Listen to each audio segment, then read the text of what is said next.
Iya, apa suka duka itu dulu. Bukan.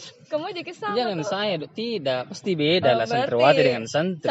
Santriwatinya Yes, ini. sebagai santriwati Kalau dan suka dukanya, sukanya.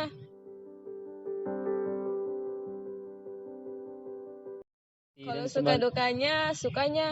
Yang duka dulu. Yang duka dulu. Yang duka dulu. Bagaimana di? Di Tommy kalau kehidupan Iya, santri itu kan nasi batu. Nggak, kita di situ diberikan ya, kita tuh santri di luar biasa. Di pesantren kita kan dikasih hidup yang sederhana. Pokoknya kita semua sama rata, tidak ada yang beda-beda. Walaupun di luar mungkin dengan glamor keluarganya seperti apa, tapi masuk pesantren pasti semuanya sama ya. Baju, makanan, cara hidup, tidur, makan. Ya kalau dukanya itu sempama tidak ngalir air, kita angkat air, mencuci sendiri, jauh dari orang tua. Kalau rindu dengan orang tua kan cuma bisa mendoakan dan belajar baik-baik, terus menunggu waktu pulang. Terus dukanya lagi pada saat kita berpisah. Berarti dukanya itu rindu. Jelas.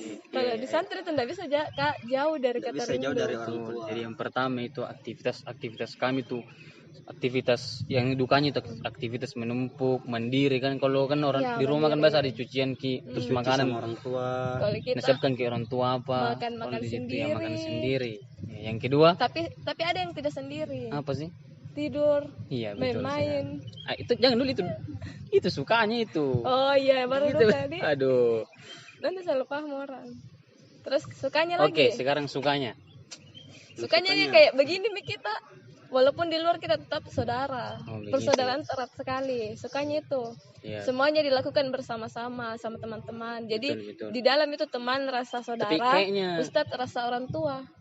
Kalau gue berarti kan kalau masalah kayak gerapan di luar ini kayaknya sebagian jadi semua yang kayak begini iya kan sebagian menurutku sekarang sebagian karena kan sudah banyak sibuk dengan kuliah. Tapi yakin dan coba maksudnya yang sukanya waktu di pesantren bukan pas pada saat kita sudah di luar yes. Ya Allah kodong bulan iya jadi sukanya itu jadi sukanya itu kalau di pesantren itu segalanya kita lakukan sama-sama.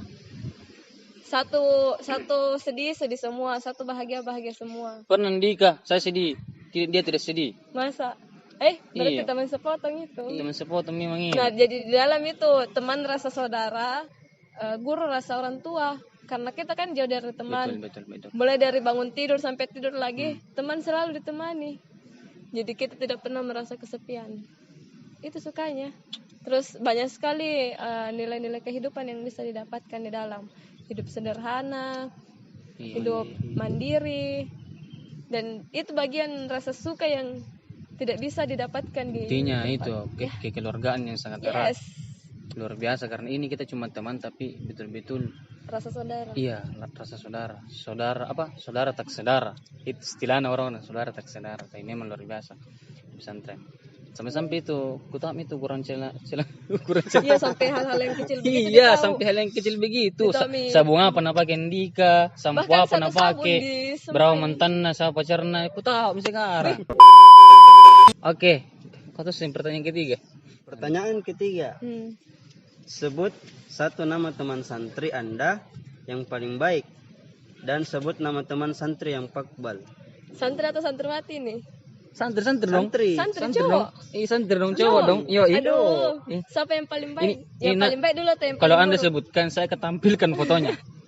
Saya nanti edit tampilkan fotonya terus tampilkan IG-nya. Pokoknya sebut saja sejujurnya. Santri dulu kecuali kami berdua jelas begitu ini baik gitu sebagai teman. Saya nuprenya ini jebak pasti dalam pertanyaan. Aduh. Jujur-jujuran gini toh, coba kejujuran kayak Q&A saja. Iya, Q&A siapa? Sebut saja, Kak. Tunggu loh. Tidak baper gitu kalau disebut. Paling suka ini atau paling pakbal? Situ apa pertanyaannya? Yang paling pakbal. Paling pakbal dan yang paling baik. Yang baik dan pakbal. Dan yang paling pakbal. Ya, yang baik mau dulu. Kalau saya disuruh sebut satu nama, kayaknya sulit lah karena sama semua aja Ki. Nggak ada kubeda-bedakan teman tak. Letting ya. Tidak bisa memilih begitu. Iya, tidak bisa Kak memilih, apalagi menyebutkan nama. Tapi harus itu terlalu spesifik. Pokoknya harus. Siapa? Karena Pokoknya harus disebutkan. Harus letting. Harus letting. Aduh, di pesantren harus menjebak teman mentong pesantren. ini kau. Harus. Aku tahu ji. Paling Cepat pakbal nih itu. sebut misalnya siapa Paling kak. pakbal itu Holis. Iya, Pertanyaan keempat. Iya. Kenapa memilih menjadi penyair? Masya Allah. Penyair. Sebenarnya saya belum sampai ke namanya penyair. Saya masih orang yang suka puisi, suka menulis dan suka membaca, tapi belum sampai di penyair karena nama penyair itu ya luar biasa sekali nih karya-karyanya. Tidak, saya searching di Google. Searching di Google tuh saya tulis disebut apakah seorang pembuat puisi atau seorang yang berpuisi. Dan Google di situ tertulis di Wikipedia itu saya buka penyair, seorang penyair. Berarti Anda sudah termasuk seorang penyair. Toh masalah tentang kadarnya dan kualitasnya dan seterkenalnya penyair itu ya bisa mungkin disebut Anda penyair pemula atau apa, tapi Anda tetap penyair. Jangan tawaduk begitu. Pecinta. Jangan. Not. Kenapa saya memilih jadi penyair ya? Bagaimana ya? Saya sulit menggambarkan, intinya saya ceritakan saja waktu masih awal saya mulai jatuh cinta dengan dunia puisi itu ketika kelas 2 SMP. Saat itu saya ikut lomba baca puisi di sekolah yang person itu. Terus saya lihat kakak kelasku baca puisi. Waktu SMP nih. Waktu SMP. Di situ kan mulai suka. Nah, baru suka tapi belum cinta. Nah, cinta itu pada saat masuk ke pesantren. Sekali tahu kok dong. Kenapa saya? Oh, ini kayak ke belakang nih.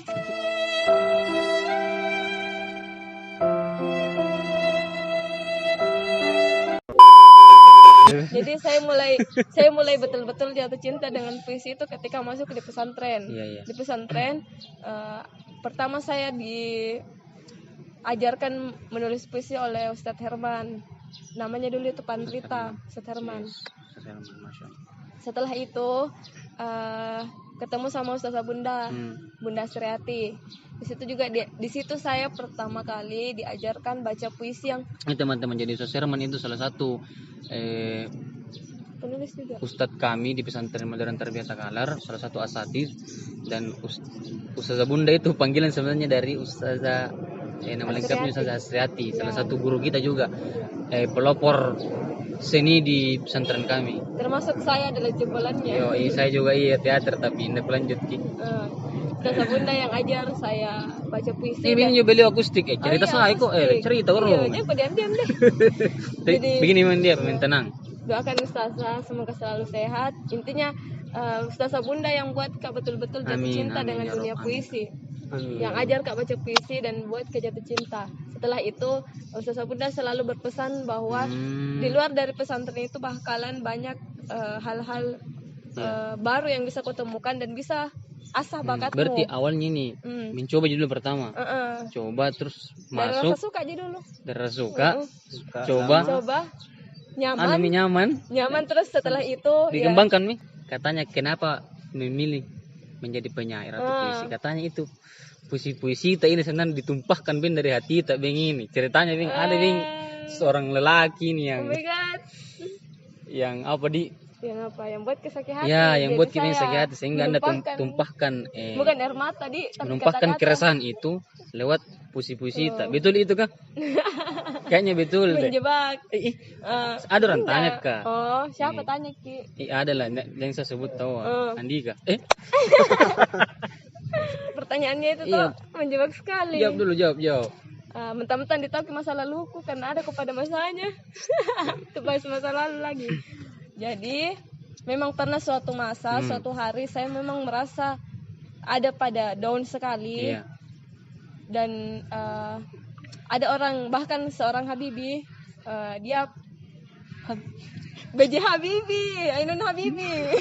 Bukan sebut nama, ya Allah, salahku. Padahal tidak kutus di skrip bilang sebut namanya. Enggak, ada seorang seorang B.J. Habibie. B.J. Habibie. Oh, saya kira Habibie. Pak Habibie. Jangan tersinggung nah Habibie. Siapakah Habibie? Lanjut lihat. Habibie. Pada saat meninggal Ainun, B.J. Habibie pernah mengalami kehilangan dan hampir depresi. Terus pilihan dari bukunya itu dia bahkan dari wawancaranya B.J. Habibie pernah mengatakan bahwa ada 3 hal yang hanya dalam hidupnya tuh dia pada saat itu cuma punya 3 pilihan. Yang pertama masuk ke rumah sakit jiwa, terus yang kedua itu ditangani oleh psikiater, dan yang ketiga itu menulis. Dan yang dipilih oleh B.J. Habibie itu adalah menulis. Jadi dari situ saya melihat dan berinspirasi pada saat saya juga berada pada masa down. Tapi ini masa down tak ini cocok nih gara-gara cinta. I don't know, nggak usah dibahas di sini. Oh, Davi. Oh iya, Bang. Intinya masa down. Jadi dari situ saya tidak tahu bagaimana lagi untuk bercerita bagaimana. Saya rasa kecewa, marah, nonton emosi. Pokoknya semuanya saya tuangkan dengan tulisan dan alhasil muncullah sebuah buku. Luar biasa. Pertanyaan terakhir. Satu kalimat untuk santri. Keren. Kalimat bukan kata. Mungkin kurang fokus ini Iya, karena harusnya nih Kak di santri project ini Karena menyediakan biasanya air satu minum kata. kasihan. Iya, Seperti tidak ada. Satu kalimat untuk santri. Santri di dadaku, I love you santri. I love you santri. I love you santri. Oke teman-teman, sahabat Santri Project, itulah tadi konten kami tanya-tanya santri dari narasumber kita kali ini, yakni Nur Failia Majid. Semoga bermanfaat teman-teman. Semoga teman-teman terinspirasi dengan konten ini lewat jawaban-jawaban tadi yang telah diberikan oleh saudari kami ini. Yang teman-teman jangan lupa biasa subscribe dan nyalakan loncengnya, like dan share sebanyak-banyaknya, dan tulis di kolom komentar sempat teman-teman merequest konten-konten apa yang kita akan buat, terus komen juga perihal tentang konten yang kita buat kali ini, yakni tanya-tanya santri. Terima kasih teman-teman, lebih dan kurangnya mohon dimaafkan. Bila taufiq hidayah. Wassalamualaikum warahmatullahi wabarakatuh.